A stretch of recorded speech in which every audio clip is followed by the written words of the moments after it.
नमस्कार दोस्तों, आज हम यूपीएससी 2022 का इकोनॉमी का प्रश्न करेंगे क्योंकि इससे पहले हम लोग 2021 तक देख चुके हैं। तो आइए आज का पहला प्रश्न देखते हैं।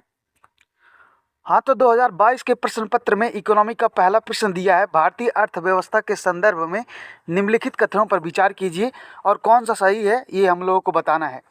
इसका पहला स्टेटमेंट दिया है, अंकित प्रभावी विनिमय दर यानी नॉमिनल इफेक्टिव एक्सचेंज रेट में वृद्धि रुपए की मूल्य वृद्धि को दर्शाता है।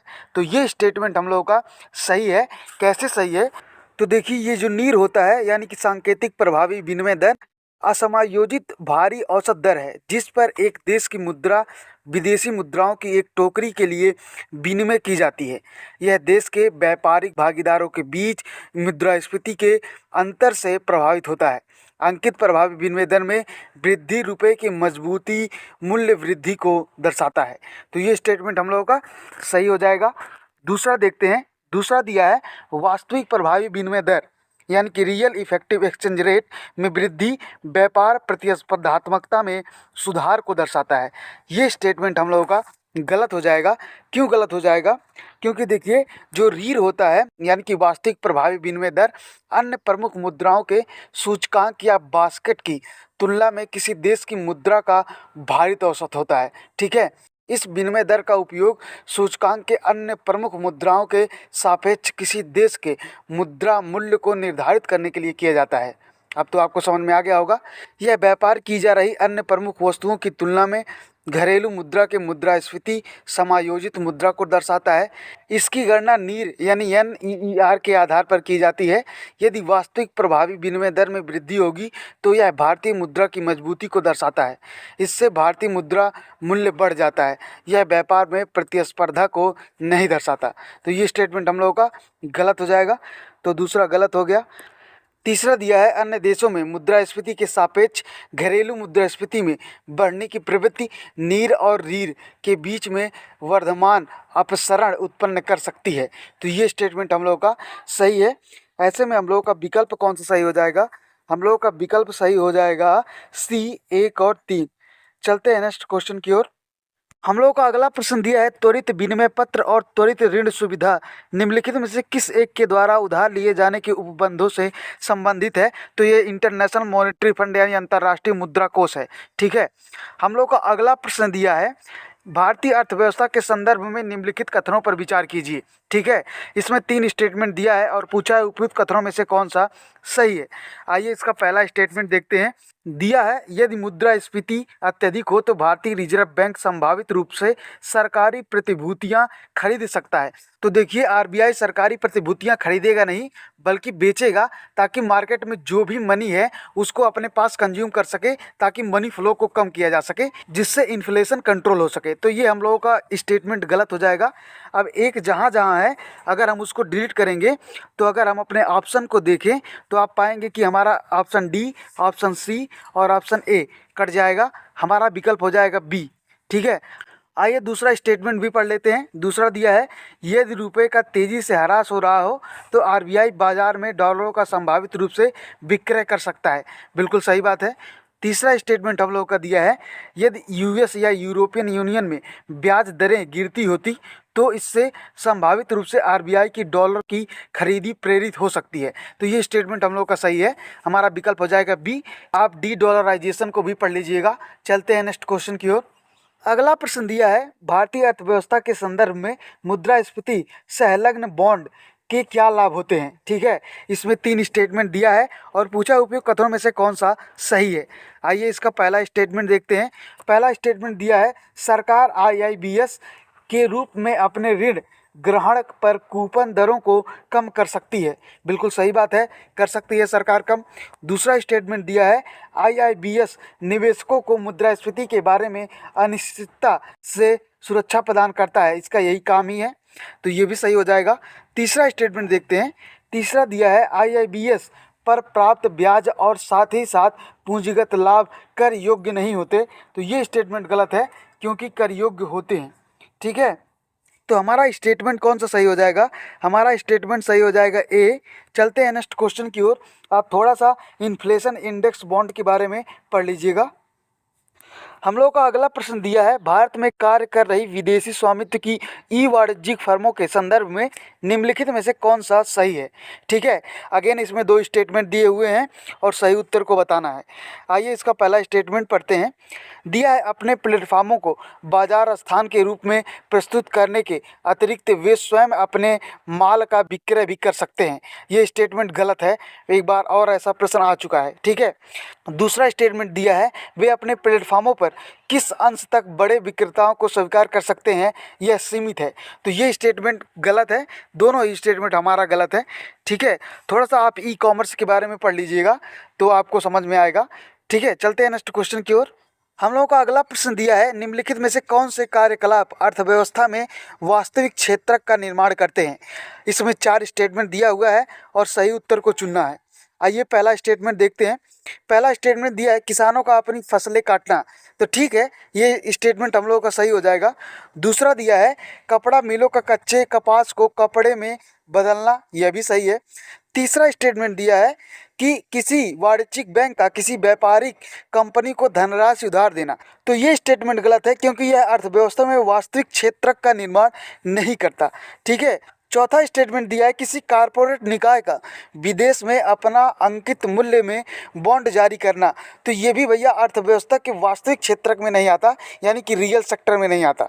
ठीक है, तो ऐसे में हमारा ऑप्शन सही हो जाएगा ए, 1 और 2। ठीक है, यूपीएससी ने 2020 में गैर वित्तीय ऋण के बारे में पूछा था, वहाँ हम लोगों ने देखा था। ठीक है, चलते हैं नेक्स्ट क्वेश्चन की ओर।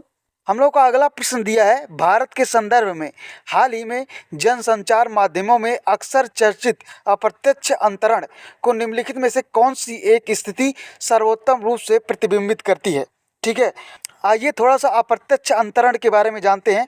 देखिए, जब किसी विदेशी कंपनी के शेयर या भारत के बाहर निगमित या पंजीकृत किसी संस्था में हित स्थानांतरित किए जाते हैं और यदि ऐसे शेयर या ब्याज प्रत्यक्ष या अप्रत्यक्ष रूप से भारत में स्थित संपत्ति से अपना पर्याप्त मूल्य प्राप्त करते हैं, तो ऐसे हस्तांतरण को आमतौर पर अप्रत्यक्ष हस्तांतरण कहा जाता है।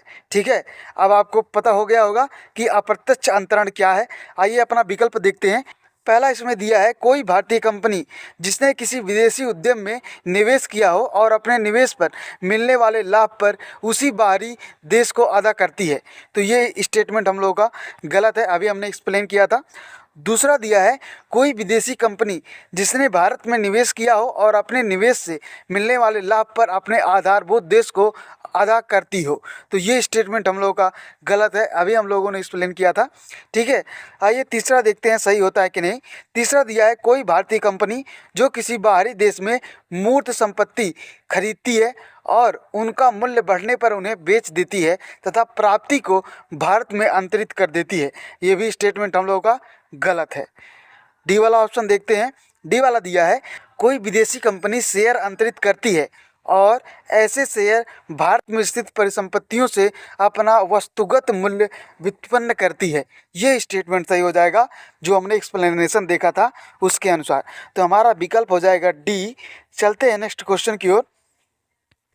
हम लोग का अगला प्रश्न दिया है, किसी संगठन या कंपनी द्वारा किए गए व्यय के संदर्भ में निम्नलिखित में से कौन सा कथन सही है। अगेन इसमें 2 स्टेटमेंट दिए हुए हैं और पूछा है कौन सा सही उत्तर है, चुनिए। ठीक है, पहला स्टेटमेंट इसमें दिया है, नई प्रौद्योगिकी प्राप्त करना पूंजीगत व्यय है। बिल्कुल सही बात है, आप नई प्रौद्योगिकी लाएंगे तो उससे एफिशिएंसी बढ़ेगी, प्रोडक्ट की प्रोडक्टिविटी बढ़ेगी, क्वालिटी बढ़ेगी, तो हमारा प्रोडक्ट अच्छे से बिकेगा तो काफ़ी प्रॉफिट होगा। लेकिन पहले तो पैसा लगाना पड़ेगा, तो ये पूंजीगत व्यय है, यानी कि कुछ हम पूंजी जनरेट करेंगे अगर हम नई प्रौद्योगिकी खरीदेंगे, लगाएंगे या बनाएंगे। तो हमारा पहला स्टेटमेंट तो सही हो जाएगा। दूसरा स्टेटमेंट दिया है, ऋण वित्तयन को पूंजीगत व्यय माना जाता है जबकि इक्विटी वित्तयन को राजस्व व्यय माना जाता है। तो ये ट्विस्ट कर दिया है, उल्टा कर दिया है। तो हमारा पहला विकल्प सही हो जाएगा और दूसरा गलत हो जाएगा। तो ऐसे में हमारा ऑप्शन सही हो जाएगा ए। चलते हैं नेक्स्ट क्वेश्चन की ओर। हम लोग का अगला प्रश्न दिया है, भारतीय अर्थव्यवस्था के संदर्भ में निम्नलिखित कथनों पर विचार कीजिए। अगेन इसमें 2 स्टेटमेंट दिए हैं और पूछा है उपयुक्त कथनों में से कौन सा सही है। पहला स्टेटमेंट दिया है, घरेलू वित्तीय बचत का एक भाग सरकारी ऋण ग्रहण के लिए जाता है। तो ये स्टेटमेंट सही है। ठीक है, दूसरा स्टेटमेंट दिया है, नीलामी में बाजार संबंधित दरों पर जारी दिनांकित प्रतिभूतियां आंतरिक ऋण का एक बड़ा घटक होती हैं। तो ये भी स्टेटमेंट हम लोग का सही है। हम लोग जब 2019 का प्रश्न देख रहे थे तो हमने इसके बारे में विस्तार से देखा था, वहाँ भी ऐसा क्वेश्चन आया था। तो हमारा विकल्प सही हो जाएगा सी। चलते हैं नेक्स्ट क्वेश्चन की ओर। अगला प्रश्न दिया है, निम्नलिखित राज्यों पर विचार कीजिए। ठीक है, और दिया है, उपयुक्त में से कितने आमतौर पर चाय उत्पादक राज्यों के रूप में जाने जाते हैं। ठीक है, पहला दिया है आंध्र प्रदेश, दूसरा दिया है केरल, तीसरा दिया है हिमाचल प्रदेश और चौथा दिया है त्रिपुरा। ठीक है, तो ये जितने भी राज्य हैं सब चाय उत्पादक राज्य के रूप में जाने जाते हैं। सब जगह चाय कहीं ना कहीं होता है। ठीक है, तो हमारा ऑप्शन सही हो जाएगा डी। चारों विकल्प सही हैं हमारे। ठीक है, चलते हैं नेक्स्ट क्वेश्चन की ओर। हम लोगों का अगला प्रश्न दिया है, निम्नलिखित कथनों पर विचार कीजिए। इसमें 3 स्टेटमेंट दिए हुए हैं और पूछा है कौन सा कथन सही है। पहला स्टेटमेंट देखते हैं इसका। दिया है, भारत में साख क्षमता निर्धारण एजेंसी यानी क्रेडिट रेटिंग एजेंसी भारतीय रिजर्व बैंक द्वारा विनियमित होती है। ये स्टेटमेंट गलत है क्योंकि इसे सेबी द्वारा नियमित किया जाता है। तो ये स्टेटमेंट हम लोग का गलत हो जाएगा। ठीक है, दूसरा स्टेटमेंट दिया है, ICRA नाम से जानी जाने वाली क्षमता निर्धारण एजेंसी एक पब्लिक लिमिटेड कंपनी है। ये स्टेटमेंट हम लोगों का सही हो जाएगा। तीसरा दिया है, विक्रवर्क एक भारतीय साख क्षमता निर्धारण एजेंसी है। यह भी सही हो जाएगा। इसकी स्थापना 2008 में की गई थी। ठीक है, तो ये दोनों ही हमारे स्टेटमेंट सही हैं और पहला गलत है। वैसे भी अगर हम एनिमेशन मेथड लगाएंगे तो हमारा सब कट जाएगा क्योंकि पहला गलत था। ठीक है, हमारा विकल्प हो जाएगा बी। चलते हैं नेक्स्ट क्वेश्चन की ओर। हम लोगों का अगला प्रश्न दिया है, परिवर्तनीय बॉन्ड के संदर्भ में निम्नलिखित कथनों पर विचार कीजिए। मैंने कहा था परिवर्तनीय बॉन्ड को पढ़ लीजिए जब हम लोग 2015 या 16 का क्वेश्चन कर रहे थे। ठीक है, तो देखिए पहला इसमें स्टेटमेंट दिया है, चूंकि बॉन्ड को इक्विटी के लिए बदलने का विकल्प है, परिवर्तनीय बॉन्ड अपेक्षाकृत कम ब्याज दर का भुगतान करते हैं। स्टेटमेंट सही है। ठीक है, दूसरा दिया है, इक्विटी के लिए बदलने का विकल्प बॉन्ड धारक को बढ़ती हुई उपभोक्ता कीमतों में संलग्नता की मात्रा प्रदान करता है। स्टेटमेंट हमारा यह भी सही है, इसलिए हमारा विकल्प सही हो जाएगा सी। आइए थोड़ा सा परिवर्तनीय बॉन्ड के बारे में पढ़ लेते हैं। देखिए, परिवर्तनीय बॉन्ड यह एक ऐसा बॉन्ड होता है जो निश्चित आय वाली कॉर्पोरेट ऋण सुरक्षा है जो ब्याज भुगतान देती है, लेकिन इसे सामान्य स्टॉक या इक्विटी शेयर की पूर्व निर्धारित संख्या में परिवर्तित किया जा सकता है। ठीक है, परिवर्तन बॉन्ड इसका नाम ही है। ठीक है, बॉन्ड में स्टॉक में रूपांतरण बॉन्ड के जीवन के दौरान निश्चित समय पर किया जा सकता है और आमतौर पर बॉन्ड धारक के विवेक पर होता है। परिवर्तनीय बॉन्ड बॉन्ड को सामान्य स्टॉक में बदलने के विकल्प के मूल्य के बदले कम कूपन दर या वापसी की दर की पेशकश करते हैं, क्योंकि यह बॉन्ड धारक को इक्विटी में जाने का विकल्प प्रदान करता है। कंपनी को लाभ होता है क्योंकि वे पारंपरिक बॉन्ड पेशकश की तुलना में कम ब्याज दरों पर ऋण जारी कर सकते हैं। ठीक है, इक्विटी के लिए बदलने की विकल्प बिंदु धारक को उस समय की उपभोक्ता कीमतों में संलग्नता प्रदान करता है। इस प्रकार यह बॉन्ड धारक को मुद्रास्फीति के नकारात्मक प्रभाव से भी बचाता है। इसका मतलब दोनों स्टेटमेंट सही हैं। चलते हैं नेक्स्ट क्वेश्चन की ओर। हम लोग का अगला प्रश्न दिया है, निम्नलिखित कथनों पर विचार कीजिए। अगेन इसमें 3 स्टेटमेंट दिए हुए हैं और पूछा है, भारत उपयुक्त में से किन का सदस्य है। ये तो सभी को पता होना चाहिए। ठीक है, पहला इसमें दिया है, एशियाई अवसंरचना निवेश। ये स्टेटमेंट सही है, भारत इसका सदस्य है। दूसरा दिया है, प्रक्षेपास्त्र प्रौद्योगिकी नियंत्रण व्यवस्था। यह भी सही है। मिसाइल टेक्नोलॉजी कंट्रोल रिजीम जो है इसका भी सदस्य भारत है। ठीक है, और तीसरा दिया है, संघाई सहयोग संगठन। तो यह भी सही है। आप लोग जब न्यूज़ देखते होंगे तो प्रधानमंत्री जाते हैं संघाई सहयोग संगठन में या हमारे विदेश मंत्री जाते हैं, तो ये सब आप न्यूज़ में देखते होंगे, ये सब तो आपको पता होगा। ठीक है, हमारा विकल्प हो जाएगा डी। चलते हैं नेक्स्ट क्वेश्चन की ओर। भारत में निम्नलिखित में से कौन मुद्रास्फीति को नियंत्रित कर कीमत स्थिरता बनाए रखने के लिए उत्तरदायी है। तो ये तो भारतीय रिजर्व बैंक की बात कर रहा है। ये आसान क्वेश्चन था। ठीक है, चलते हैं नेक्स्ट क्वेश्चन की ओर। आप भारतीय रिजर्व बैंक के बारे में पढ़ लीजिएगा। हम लोग को अगला प्रश्न दिया है, नॉन फंजिबल टोकन के संदर्भ में निम्नलिखित कथनों पर विचार कीजिए।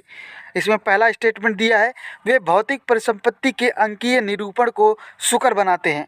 ये स्टेटमेंट सही है। क्यों सही है? क्योंकि देखिए, नॉन फंजिबल टोकन अंगूठा अपनोडीय टोकन है जिसका उपयोग संगीत कलाकृति जो कुछ भी डिजिटल रूप में परिवर्तित किया जा सकता है वह NFT हो सकता है। ठीक है, हम लोग यानी जेनजी इसका यूज करते हैं। ठीक है, तो हमारा ये स्टेटमेंट सही हो जाएगा। दूसरा दिया है वे अन्य क्रिप्टोग्राफी टोकन्स हैं जो किसी ब्लॉकचेन में विद्यमान होते हैं। अगेन यह भी हम लोग का स्टेटमेंट सही है। तीसरा दिया है उनका तुल्यता पर व्यापार या विनिमय किया जा सकता है और इसलिए उनका वाणिज्यिक लेन देन के माध्यम के रूप में इस्तेमाल किया जा सकता है। तो ये स्टेटमेंट हम लोग का गलत है, क्योंकि देखिए जो फिएट है यह एक अपूरणीय है। इसका मतलब है कि एक एनएफटी का मूल्य दूसरे के बराबर नहीं हो सकता। प्रत्येक कला दूसरे से भिन्न होती है जो इसे गैर योग्य और अद्वितीय बनाती है। तो कैसे हम इसको तुलना कर सकते हैं? तो ये स्टेटमेंट हम लोग का गलत हो जाएगा। तो ऐसे में अगर हम इसको गलत करेंगे तो एलिमिनेशन मेथड से भी हमारा आंसर ए ही आएगा। चलते हैं नेक्स्ट क्वेश्चन की ओर। हम लोग को अगला प्रश्न दिया है भारत में निम्नलिखित में से कौन एक उन फैक्ट्रियों में जिसमें कामगार नियुक्त हैं औद्योगिक विवादों, समापनों, छटनी और कामबंदी के विषय में सूचनाओं को संकल्पित करता है? ठीक है, तो ये श्रम ब्यूरो का काम होता है। हमारा विकल्प हो जाएगा सी। इन चारों के बारे में थोड़ा थोड़ा पढ़ लीजिएगा। ठीक है, केंद्रीय सांख्यिकी कार्यालय, ये तो बहुत ज़्यादा इंपॉर्टेंट है, एक बार यहाँ से क्वेश्चन भी आया था। चलते हैं नेक्स्ट क्वेश्चन की ओर। हम लोग का अगला प्रश्न दिया है भारत में कोयला नियंत्रक संगठन यानी कि कोयला कंट्रोल्स ऑर्गेनाइजेशन की क्या भूमिका होती है? पहला स्टेटमेंट इसमें दिया है कोयला कंट्रोल्स ऑर्गेनाइजेशन भारत सरकार में कोयला सांख्यिकी का प्रमुख स्रोत है। स्टेटमेंट हम लोगों का सही है। दूसरा दिया है यह बद्ध कोयला लिग्नाइट खंड के विकास की प्रगति का मॉनिटरिंग करता है। बिल्कुल करता है, ऐसा थोड़ी दिया है कि केवल इसी का करता है। तो ये स्टेटमेंट सही हो जाएगा। तीसरा दिया है यह कोयला युक्त क्षेत्र के अधिग्रहण के संबंध में सरकार की अधिसूचना के प्रति किसी आपत्ति का अनुश्रवण करता है। ठीक है, तो यह भी सही है। और चौथा स्टेटमेंट हम लोगों का दिया है यह सुनिश्चित करता है कि कोयला खनन कंपनियां विहित समय के अंतिम उपभोक्ता को कोयला वितरण करें, यहाँ तक नहीं करता है। ये स्टेटमेंट गलत है। ठीक है, तो हमारा विकल्प सही हो जाएगा ए, 1, 2 और 3। चलते हैं नेक्स्ट क्वेश्चन की ओर। तो हमारा प्रश्न दिया है भारत में चाय बोर्ड के संदर्भ में निम्नलिखित कथनों पर विचार कीजिए। ठीक है, पहला स्टेटमेंट इसमें दिया है चाय बोर्ड सांविधिक निकाय है। बिल्कुल सही बात है। चाय बोर्ड यह वाणिज्यिक मंत्रालय के तहत एक वैधानिक या सांविधिक निकाय है, आप मान सकते हैं, क्योंकि यह चाय अधिनियम 1953 के तहत बनाया गया है। ठीक है, चाय बोर्ड का प्रधान कार्यालय कोलकाता में है। भारतीय चाय बोर्ड के मॉस्को, दुबई, हैम्बर्ग, लंदन और न्यूयॉर्क में भी इसके विदेशी कार्यालय हैं, यानी कि बिजनेस काफ़ी फैला हुआ है। अगर बोर्ड के गठन की बात करें तो इसमें कुल 31 सदस्य होते हैं अध्यक्ष सहित, जो संसद सदस्य चाय उत्पादकों, चाय व्यापारियों, चाय दलालों, उपभोक्ताओं और प्रमुख चाय उत्पादक राज्यों के ट्रेड यूनियन से सरकारों के प्रतिनिधि होते हैं। इसमें हर 3 साल में इसका पुनर्गठन किया जाता है। मैंने प्रीवियस ईयर का क्वेश्चन करते वक्त भी इसका एक्सप्लेनेशन किया था। तो आइए अब हम इसका स्टेटमेंट देखते हैं। पहला तो सही है। दूसरा दिया है यह कृषि एवं किसान कल्याण मंत्रालय के संलग्न नियामक निकाय है। तो हमने कहा था कि ये वाणिज्य मंत्रालय, तो गलत हो जाएगा। अब दूसरा जहाँ जहाँ है उसको डिलीट करेंगे तो हमारा एक ऑप्शन डिलीट होगा। तीसरा देखते हैं। तीसरा दिया है चाय बोर्ड का प्रधान कार्यालय बेंगलुरु में है। अभी हमने देखा बेंगलुरु में नहीं है, कोलकाता में है, तो ये स्टेटमेंट गलत हो जाएगा। चौथा दिया है कि इस बोर्ड के दुबई और मॉस्को में विदेशी मंत्रालय हैं। तो सही है, दुबई में है, मॉस्को में है, हैम्बर्ग में है, लंदन में है और न्यूयॉर्क में भी है। तो हमारा कौन सा स्टेटमेंट सही हो जाएगा? हमारा स्टेटमेंट सही हो जाएगा डी। ठीक है, क्योंकि हमारा 1 और 4 विकल्प सही है। तो दोस्तों आज हम लोगों ने यूपीएससी 2022 का इकोनॉमी का लगभग सारा प्रश्न खत्म कर लिया। अब कल हम यूपीएससी 2023 का इकोनॉमी का प्रश्न करेंगे। Thank you so much for watching this lecture.